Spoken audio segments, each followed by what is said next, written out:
All right, welcome back. And today we're going to be talking about dates and times and how to convert dates into text and how to convert text into times, all kinds of craziness.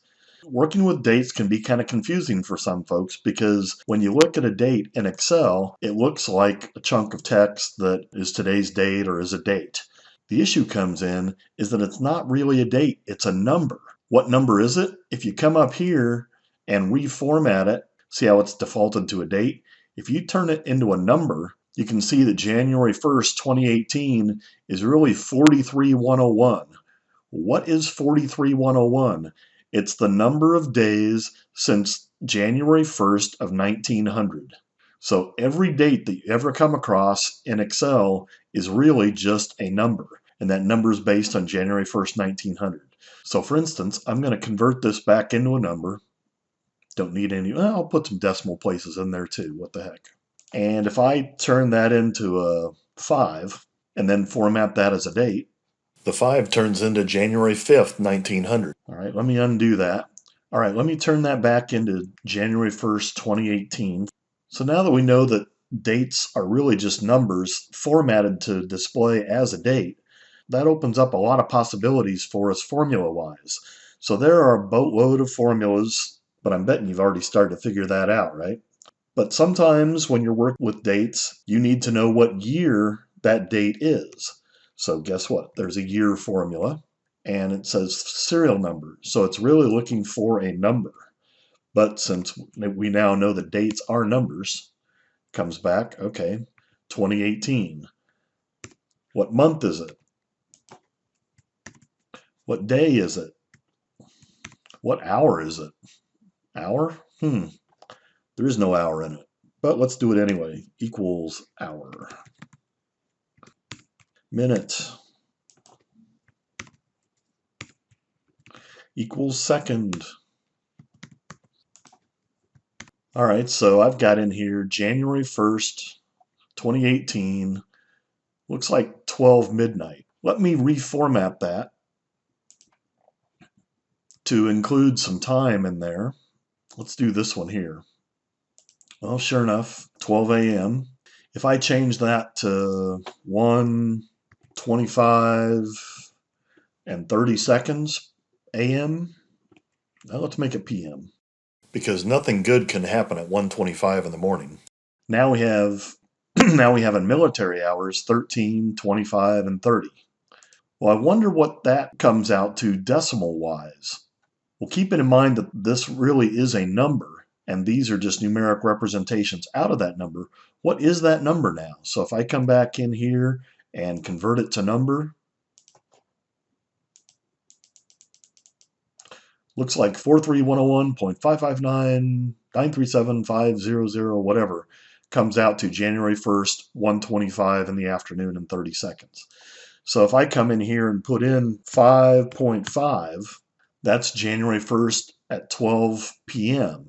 So everything after the decimal place is really what part of the day is it? So if this decimal 0.5 is halfway through the day, if I change that to 0.75, that 0.75 is 3/4 of the way through a day. That should be 6 p.m., and it is. So every date that is out there is really just a number of days since January 1st, 1900, and everything after the decimal place is what time of day it is. All right, let me format it back to days, and we'll move past that.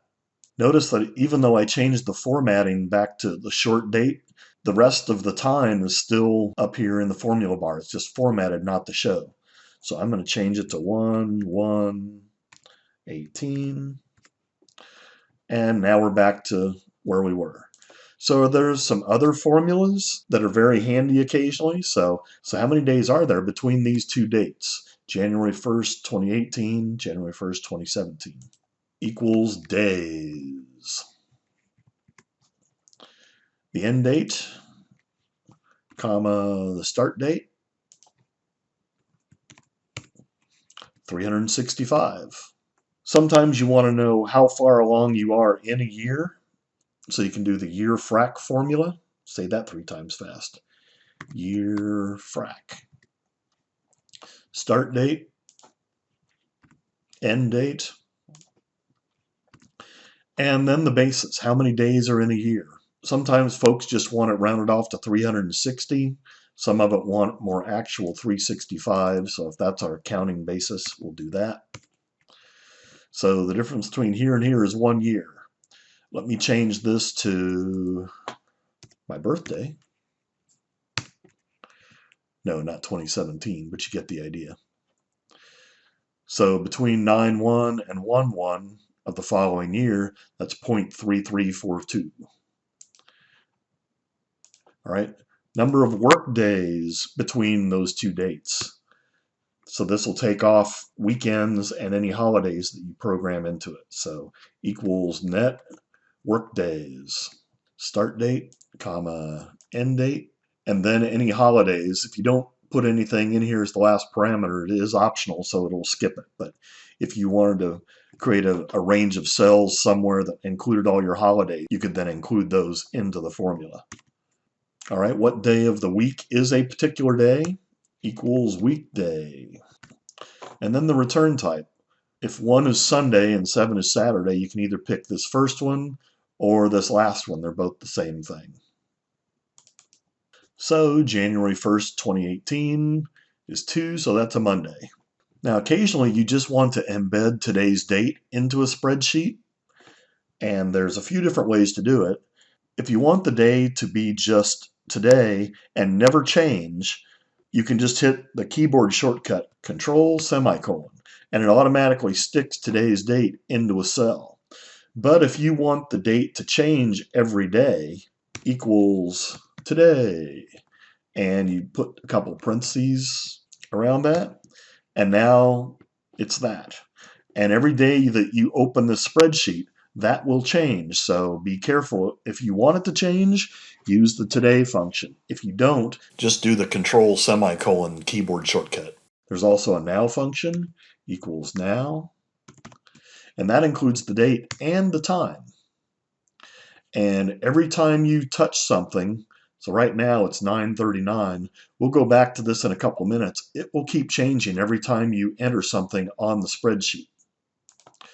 Now, occasionally you want to make a date out of individual fields. So if you've got fields that contain the year, month, and the day, and you want to create a date out of that, you can kind of go at this backwards. So equals date. So what is the year? It's 2018. What's the month? It's that. What's the day? It's that.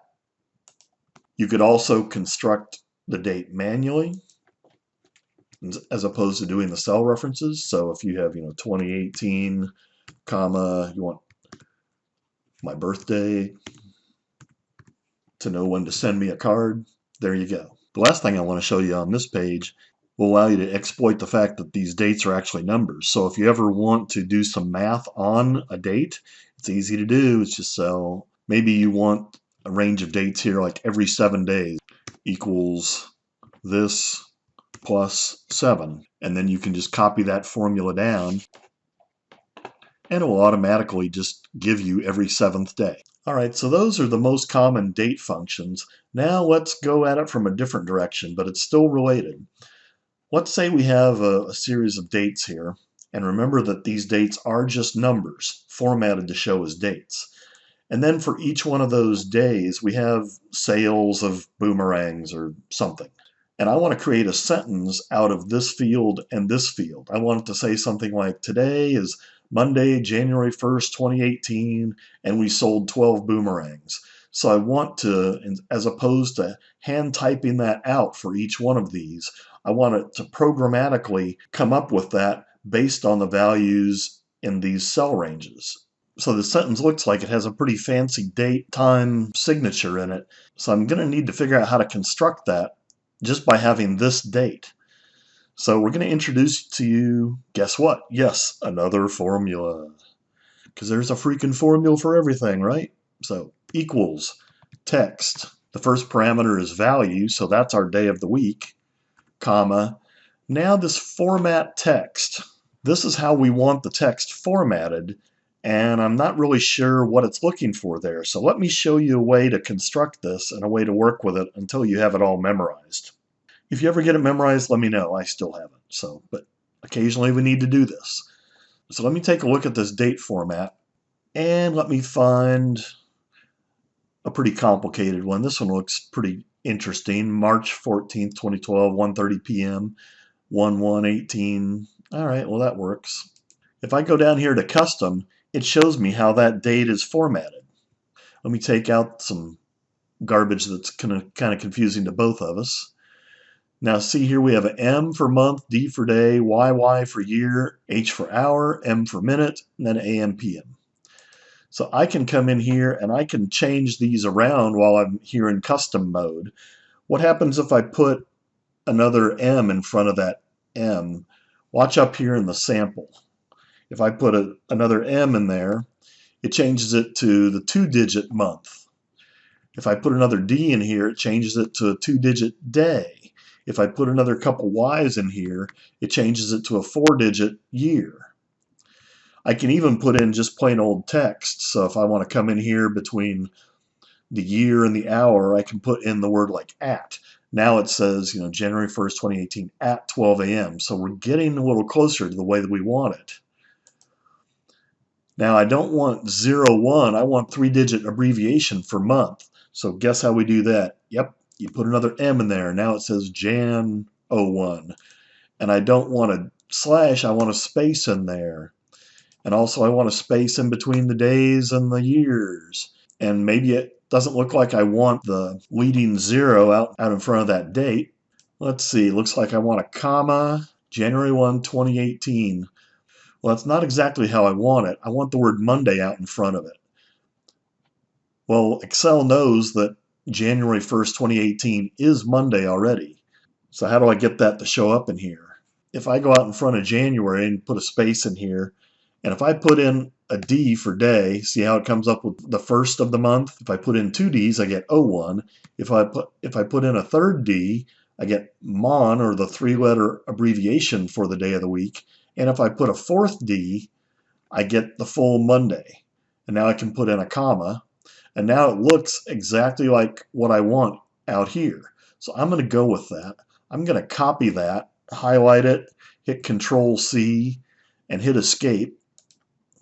And I'm just going to paste it into a cell down here, double click and hit Control V. I know that's the format I want. If I want that full version of the date in a particular field, I could do that. I can come in here and say equals text,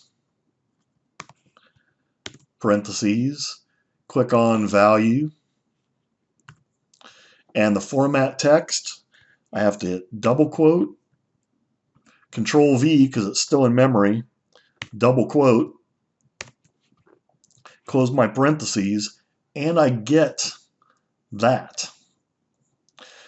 Now, if I just want the day of the week, that's these 4 Ds. So if that's all I want in this particular cell, I'm just going to take all that other noise out of there and just put the 4 Ds. And now I have just the day of the week in that cell.